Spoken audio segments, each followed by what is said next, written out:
I guess 35 years is longer than 2 decades. Yeah. So, Lloyd, I don't know about you, but when Warren was introing, and he talked about Churchill from failure to failure, I know I looked at you and is he talking about me or is he talking? Well, it just goes to show our respective personalities, because you were worried he was talking about you, and I assumed he was talking about you.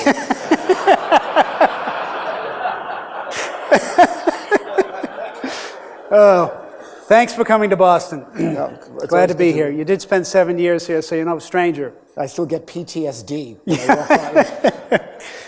So Warren described a little bit of Lloyd's background, but there's probably another shade of that, which is Lloyd grew up in Brooklyn. Yep.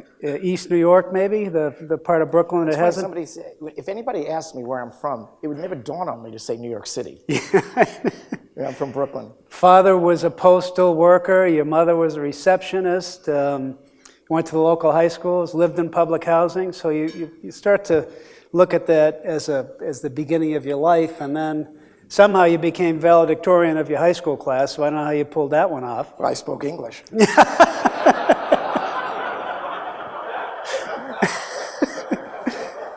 And then on to Harvard. It gave me a leg up. But the question that I'm sure is on everybody's mind, so on my mind, so what was the secret sauce?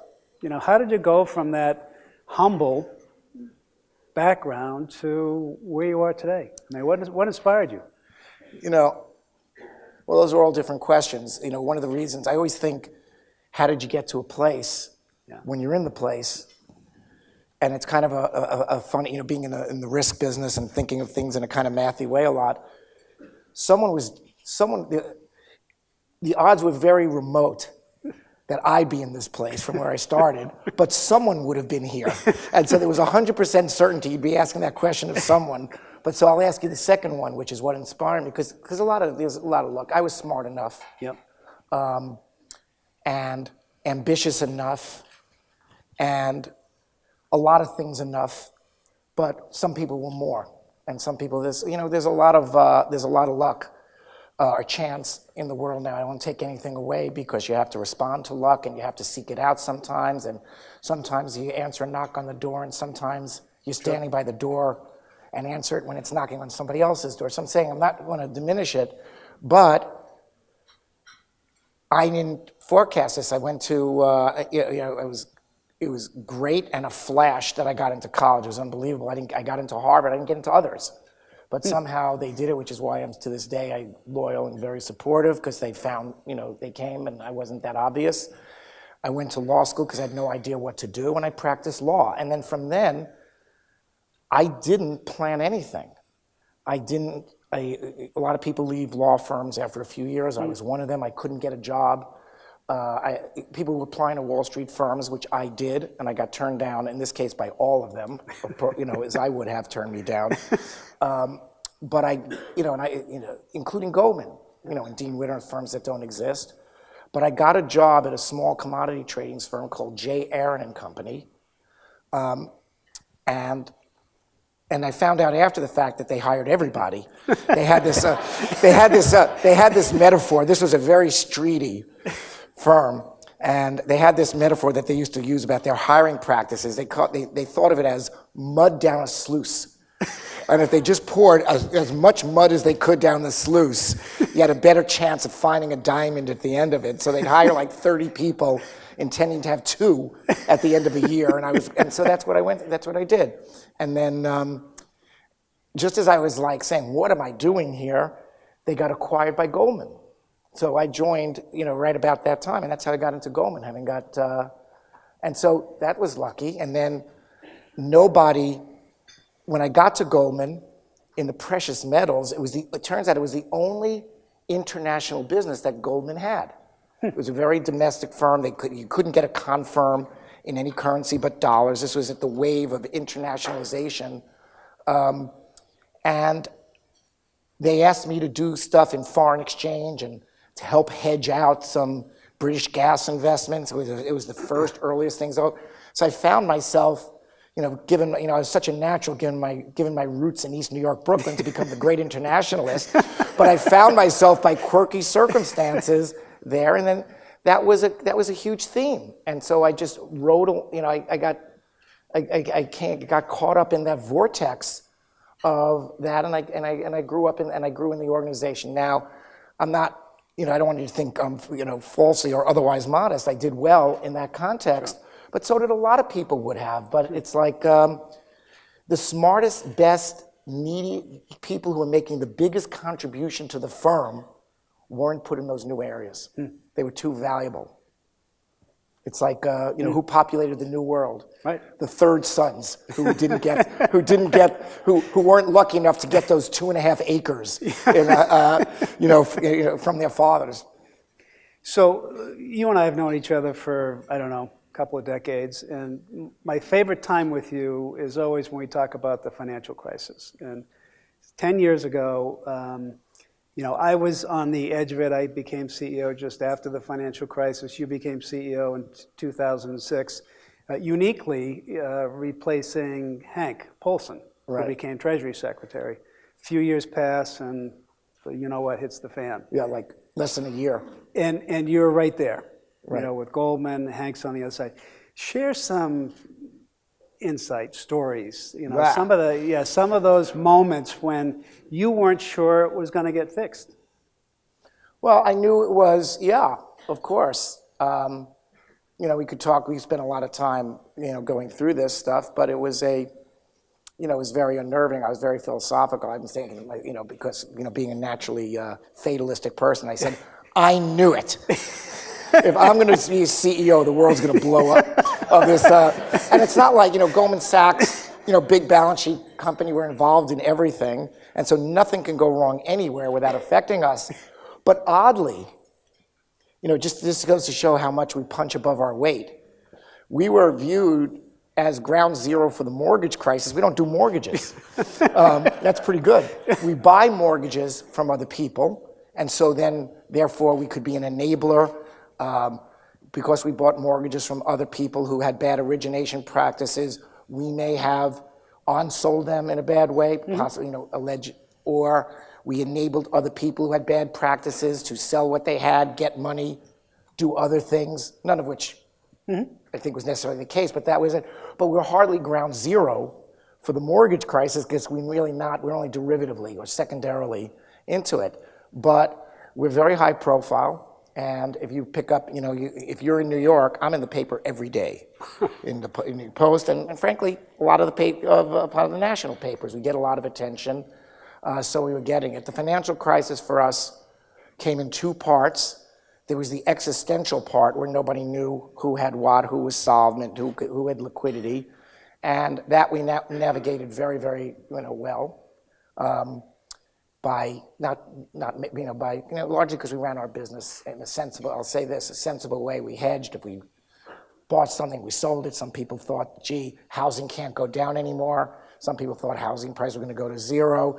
We had people at the center of the firm who managed that and would let people go long if other people, that whole stuff. But that was done sensibly, and so that was the existential part. And there was about 5 minutes where people said, how did you do it? And where I felt good for about 5 minutes because it was, people were looking for us to, blow up or something, and we didn't.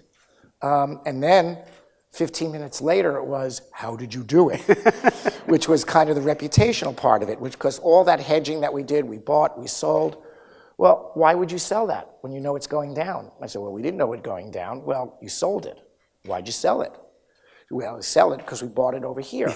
I said, well, don't tell me about that side. Tell me. And so you saw all that and got involved. And there was nothing about my early training that would, prepare you for that. Yeah. And so, you learn how to cope. Now, the existential part, and I have to say we got through it, but it wasn't like at every moment I was, I thought, and very clinical about this. I've been in the risk business. I came up through the trading side, managing the risks of the firm forever.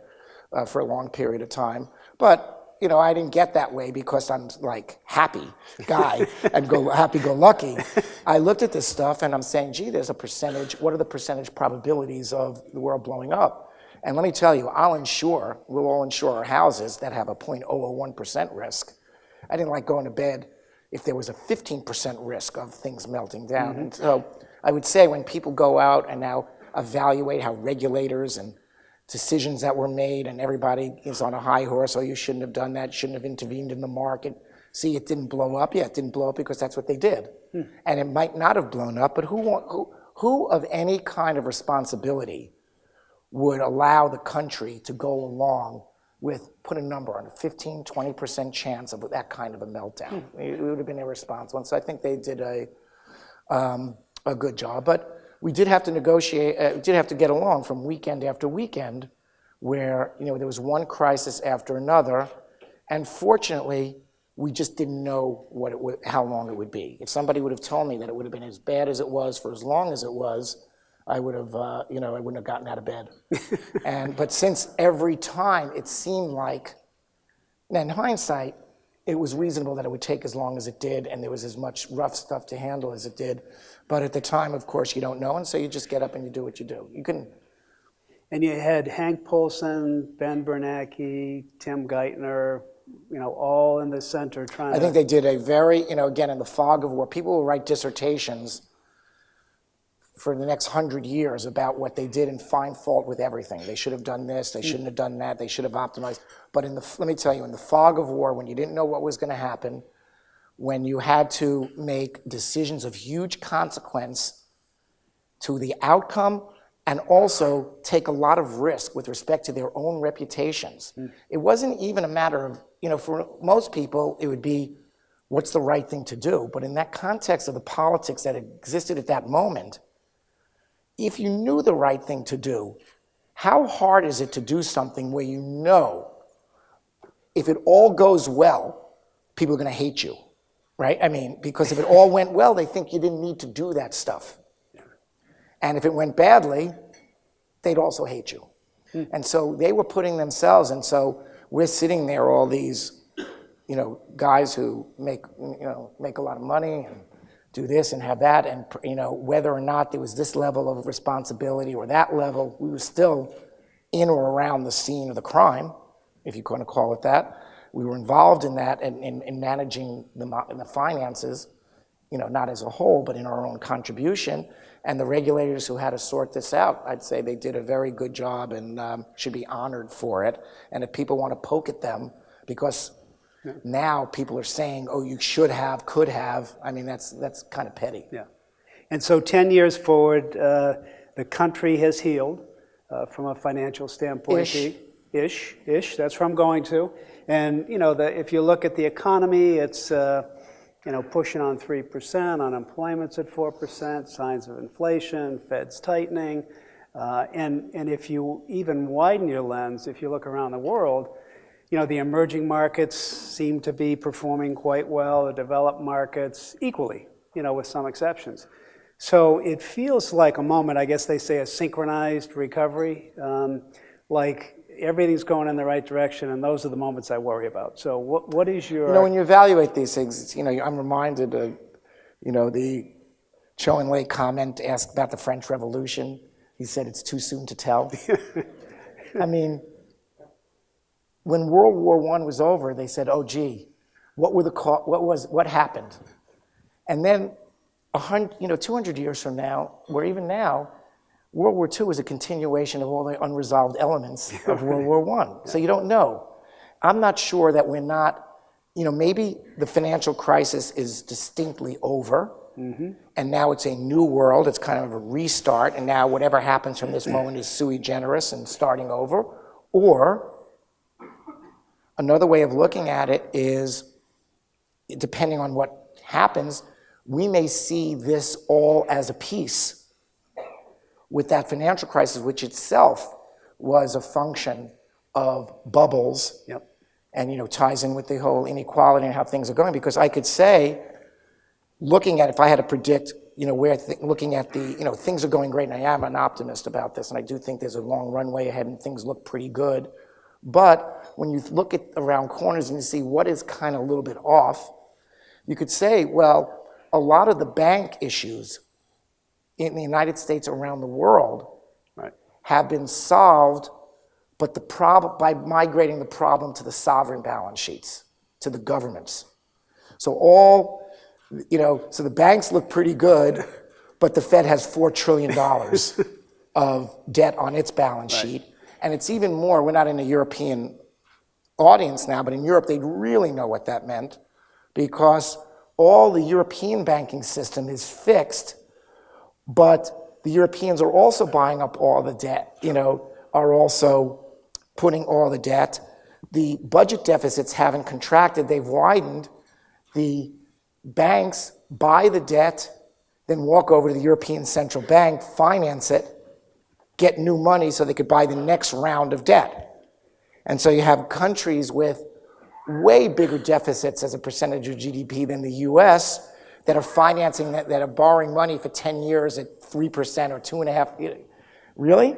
And so you could say, and the banks look okay, but it's the sovereigns that look risky, like Greece. And you wonder, is the next crisis going to be a sovereign crisis? And if it is, it'll just be a continuation of the people will look back and said, something, what we really did, what happened is we didn't fix the outcome of the financial crisis. We left that open, and as a result of leaving that open, it's been really a 30-year workout. Got it. So that's how. One of the things that embedded within the question of the recovery that's a mystery to many people, many economists, is that our productivity hasn't improved. And I'm going to connect that with technology and say... Because everybody's looking at Facebook all day long. That could be. But the question around technology is disrupting every business that we know of. Every business, every. And so, within Goldman, talk to us about technology. How are you thinking about, and I'm not talking about traditional technologies, but machine learning and blockchain and artificial And I could do intelligence. this. Look, we're advisors in a lot of different industries, so I deal with this disruption obviously in other industries because, look at the way things are. Look at M&A now. Look at the media telecom space. Everybody's getting Every into segment, yeah. People aren't just aggregating. You have cable companies that want to that buy telephony, mobile, and that buy satellite because they don't know what's going to win.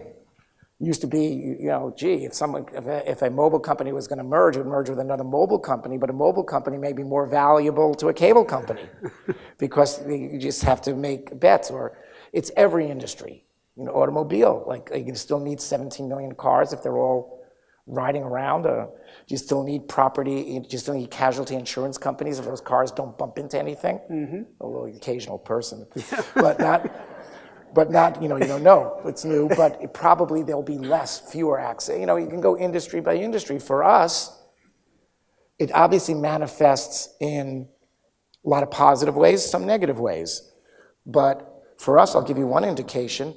Goldman Sachs has been the ultimate wholesale firm. I just said we don't go get a mortgage at Goldman Sachs or a credit card or something like that. Marcus. For the first, after 148 years, we're going into a consumer lending business. How could that? Why would we do that? How could that be? It's not. And the people, the press say, "Oh my goodness, you're going into this. You're looking for things to." It's not so much that we changed; is that the opportunity changed because of technology. Because originally, if you think of lending, consumer lending, Bailey Savings and Loan, look into people's soul. You make 500 loans, you have to know the character, and you have stores and people come in and they pour their story and you tell them their story. But if you make 500 loans, that's what it is. But if you make 50 million loans, it's math. Right. It's algorithms, it's digital distribution, it's risk management, all core strengths of ours. Every time you put down a credit card, somebody's making a loan to you. They're not asking you a lot of questions there, something in a heartbeat, less than a heartbeat.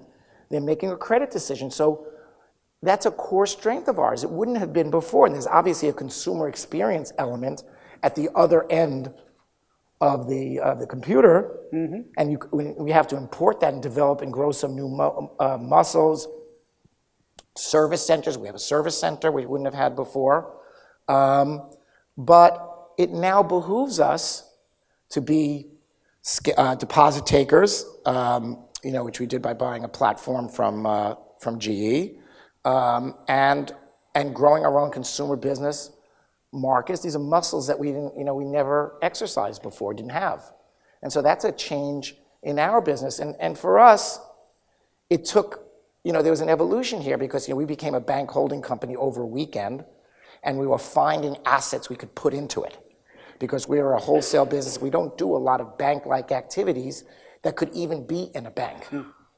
And so we were looking around that, Tim, what could we put in a bank to give it some heft?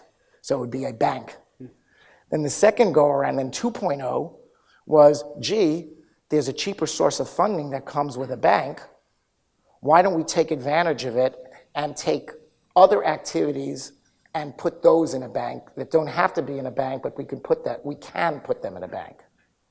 3.0 was, gee, we're a bank. Should we be doing stuff we wouldn't have ever considered doing, but now can do because we're a bank? And the answer is yes.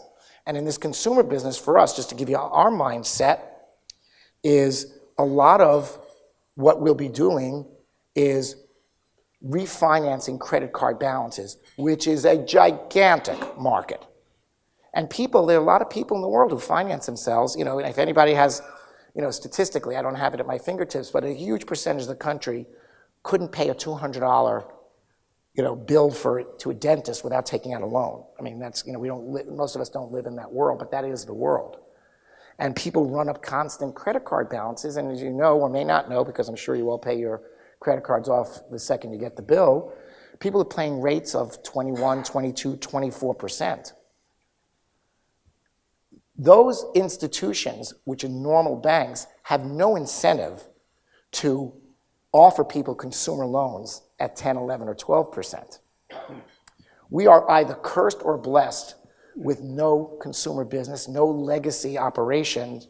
If we had one, it would be the best part of our business, the highest returns, but we don't have that.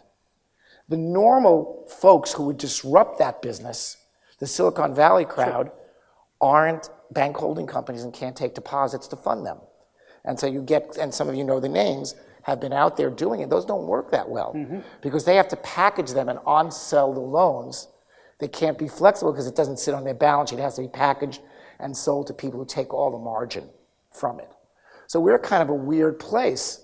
We're a bank with no legacy bank businesses, normal bank businesses. And that's a very odd place to be. And so we could be our own disruptor. Now, historically, we've always been very tech-oriented.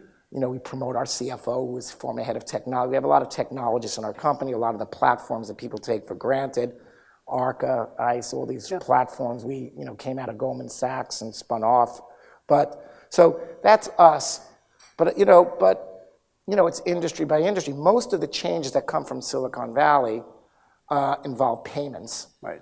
And kind of the infrastructure and guts, because to actually do the actual banking stuff, the core banking business, there's a moat around it. And the moat is becoming a bank holding company, and no one in their right mind would accept such slight benefits as being able to raise deposits for the massive burden of the regulation that attaches, except that we weren't given much of a choice. Right.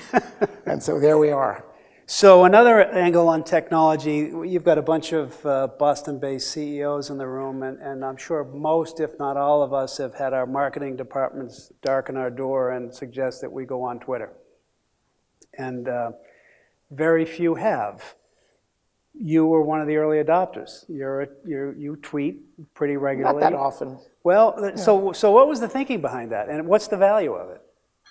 Well, a couple of things. One, I would say, you can get something from everybody. I know I'm in the belly of the beast here in Massachusetts. It's only with some great trepidation I'd say anything positive about the president in this crowd or any crowd. But I would say that one of the things I admire is the way he disintermediated the press. Right. Really? You have to say it. Henry Ford didn't invent the car, but he figured it out, and he'll always be associated with that. And I think you can make a parallel to that. He certainly has used that. And if you're us and you're in the press all the time, every day around 6 o'clock, somebody, one of my guys is sending me, blah blah blah blah. The Wall Street Journal has just called. This is what they're going to write tomorrow. And then you go through and you call them up and you say, oh, that's wrong, or please don't, this, or let me give you, and they go, no, this is what we're gonna write. And, and so I felt, felt like one of those villagers in the Magnificent Seven before the, please leave some grain. And then all of a sudden, I see, wow, is that? And so I'm thinking to myself, well, I'm not going to do that, and that's not how it's thought. But that wasn't the background thought, is that I valued it. Now, we're never like that. We don't even have a name on our building. Right. Nobody, everybody like those Goldman Sachs commercials you see everywhere? Never. My successors will do that at some point, but I'm too grounded in, you don't put your name out. Your clients not only come first, but if they see your name, you've done something wrong. And I'm just grounded in that thought. So it wasn't. I was at Silicon Valley in a venture capital conference for their portfolio companies. I'm sitting next to a guy, and I'll say, say it was a fellow who runs a company it's a private company still, called Hootsuite, which is an amalgam of other social sites. He goes, all you guys are going to do this stuff. You're all going to go out and talk to the public directly. And I said, why don't you just throw it in the towel and just do it? And I said, that's absolutely right. And I was sort of tweeting by press release anyway, because there were things coming out like, immigration stuff, and the LGBT issue was a big issue in New York. I was the chairman of the New York City Partnership, which may be a group like this group. And I was chairman of that during a time when those issues, marriage equality, before it became an amendment, was before the New York State Legislature, and I was in front of that. And so I'm sending out press releases about why we need to do this. And the themes were always related to either something that Goldman Sachs had an expertise, so people would expect me to comment on it just because of our, understood expertise, or in my role as champion of our people. If something is affecting the people in Goldman Sachs and their ability to do their job, I feel like I should comment on it. So being able to move their spouses from one country to another, if they're, or their boyfriends or girlfriends, if you were gay, you could move where you couldn't get health care, or you couldn't, or your spouse wouldn't get benefits in this location, they would in that location, things that affected their business life. So I didn't reach out on just my personal issues, but stuff that, and I would issue press releases that get reported, and I felt like that was, not only was licensed to do that, I feel like kind of obligated to do that. So I was in that mix. And then, you combine all those elements. I said, I'm just going to do this. And, scared to death, my fingers are trembling. And I'm not used to doing something where I can't get it back. And I did it. I expect the first time I did it, the second time I used an emoji. And, there was an American flag, and I commented something. And I went to the flags, and I found the American flag. I put it in. And then it was going and clicking through. And then somebody said, why'd you put the Liberian flag? And I go, what are you talking about? And then I went back, who knew that the Liberian flag looks exactly like the US flag, and then I said, how do I get it down? And so the guy goes, no, you can't take it down. It's really bad. Once it goes up, you look really bad because people will know. I said, thank you very much. Get it down. I'm not doing that. I'm not going to be. So I'd rather have, So I felt my way along. And then being a kind of, my natural snark worked. So, just got back, Which they're picking up on. How did Infrastructure Week, go? And, I did so, and I realized, this is like The Price is Right. Because you want to get as close as you can to the line, but if you go over it, you're dead. And so I felt my spots, but I'm not like, I'm sure, Britney Spears has, 90 million followers. I have 90,000. But on the other side, probably 20,000 of them are press people and the media. So if you send something out, I could count down 5, 4, 3, 2, 1. It'll be on at least the business channels and more. Especially if you're doing something that's, that's provocative in the media, that's lively. So, I did stuff on, comment on some of the things that were going on in the government that, and So it's a balance. I mean, people are interested in me because I'm at Goldman Sachs. So I owe it to Goldman Sachs not to kill the firm by doing something too stupid or and so I'm measured, but it's definitely mine. Goldman Sachs has its own Twitter account, and I have mine. So it sounds like no regrets. So I think it's been, no, I have no regrets. In fact, if I weren't at Goldman Sachs, I could be really good at this because the ones I don't send are really terrific. But I write these things out and I say, am I going to send this? And sometimes I've asked for advice on it, but by the time I'm asking for advice, I know I'm not sending it. Because that's the reason. I'm just basically showing off what a funny thing I thought. Somebody else at Tweet should probably get a little advice too, huh? Yeah. The last question, and then I'll open it up to the audience. So you've been in the CEO role for 12 years. And you start out one way, and so with 12 years, you've got some experience. And what would you say are the leadership skills that maybe you undervalued in the early days and that 12 years into this you find most influential? Skills, I think it's, there's an evolution. The pleasure-pain principles take hold. If you act a certain kind of way and it doesn't work, you do less of it. If it works, you do more of it. I said, over time, you become a different person. I'd say the way I think of it, I have to think of it, and this is what I tell people also. People don't have a good feeling, they don't always know who they are to other people or the consequences. I think if you understood it, most of the stuff follows from that. Like if you know the impact you have, and I always say as an exercise, where you are in your career, maybe it's a first-year MD, a new partner, think of when you were much younger in the company, who that person was for you, and how did you think about that? That's who you are now. And so I do that today because I don't think of myself. I realize what other people must think, but I do it because I'm like, when I joined the company, it was John Weinberg, John Whitehead. These were big lions of the industry, famous names, and Bob Rubin was a younger guy then. But I remember how when they came to the floor, how I responded to that, and I realized I have to remind myself, that's what people are thinking of me. I may not think of myself that way naturally, but they are. And that then when you think of things that way, it imposes a certain amount of gravitas, makes you act in that kind of a way.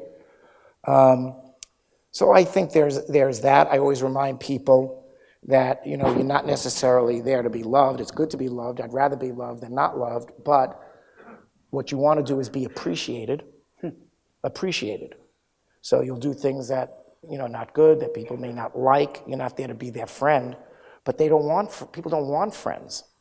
They want people who your contract is to make them better than they otherwise would be, enhance the platform that we can all then share and work off that platform and be better than we would be as an individual. So you have to get people to subordinate their ego, not out of selflessness, but out of a longer-term greed that once you make that better platform, we can all exploit it to our own purposes and ends. But that's a long-term thought. And so you have to, I'd say the longer you do it, the more you can give stories because you have the stories. And also what happens is, I realize now that a CEO for 12 years, I was president or vice chairman for 6 or 7 years before that. There's a very tiny percentage of the company who are at the company who don't remember me as CEO or president of the company. And that's something else too. So that's, get away with a lot because there's nobody who nobody remembers. And I sometimes have to remind people, if I'm trying to improve people and I want to say, look, I was like you, that's not credible to people because I was never like them in their experience. But I have that with my kids too, because you can otherwise, we were talking about this yesterday, your kids have a lot of advantages, but they have a lot of burdens because they only know you the way you are now, and whatever mythology attaches to how magnificent we are, our long-lived wives know differently, but they don't. And so you sometimes have to tell them because otherwise you overly intimidate people, or you make yourself something who's so good that you're unapproachable or unobtainable, and then you can't help them because you're not human. Yeah. Excellent. Audience, for Lloyd.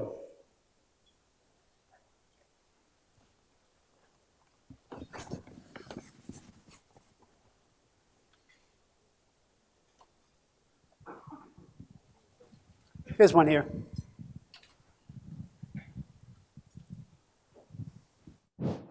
Oh, I got.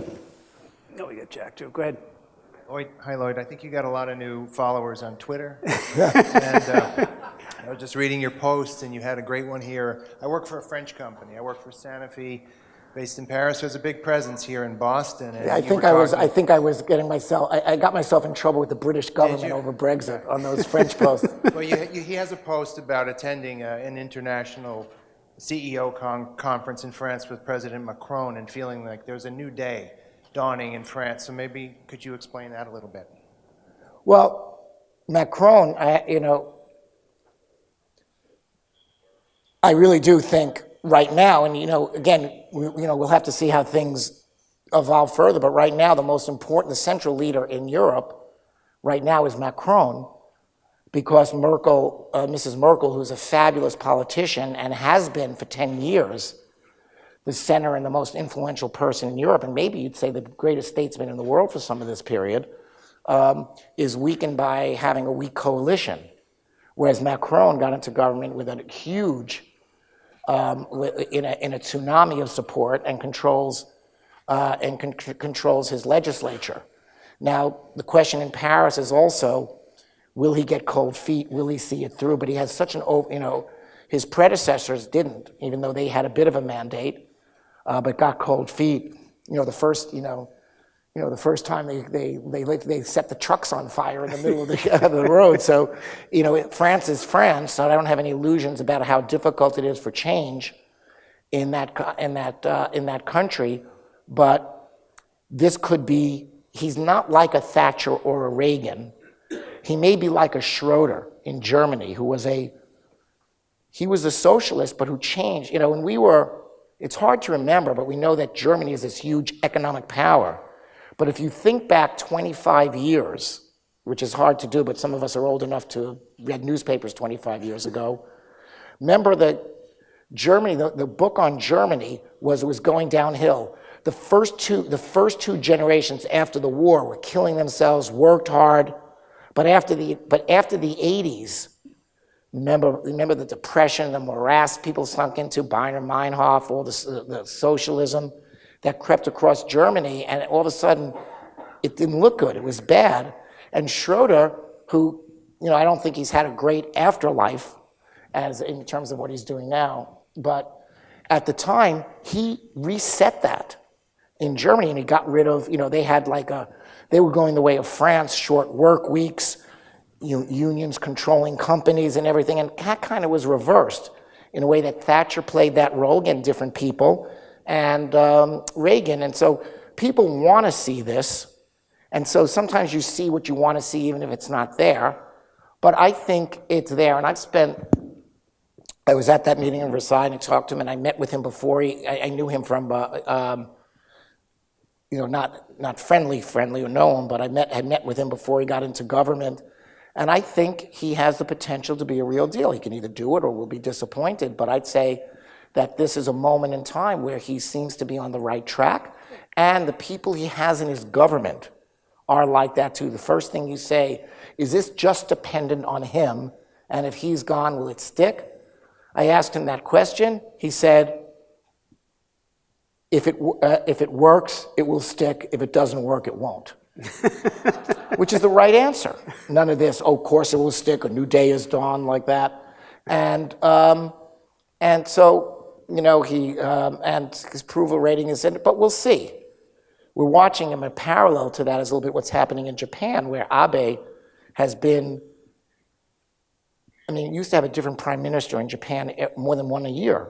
And he's been there for a few years now. He came in with a mandate, and now it's kind of a little bit uncertain how much further he can go. Everybody gets unpopular after a few years anyway. So I think the lesson is, if he's going to do it, he better do this stuff soon while he has his mandate, and rip the bandage off really quickly.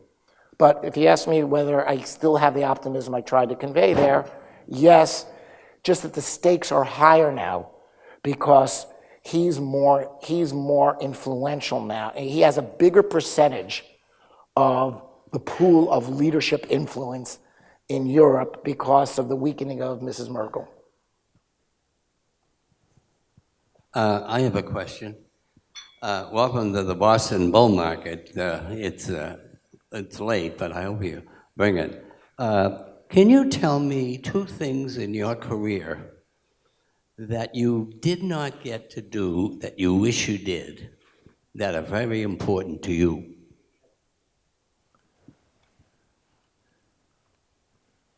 Well, there's a few things. I mean, in my career,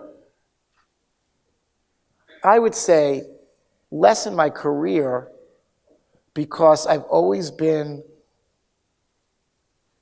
shocked to have gotten any opportunity I got and just totally, I'm just totally saturated with concern that I'd screw it up.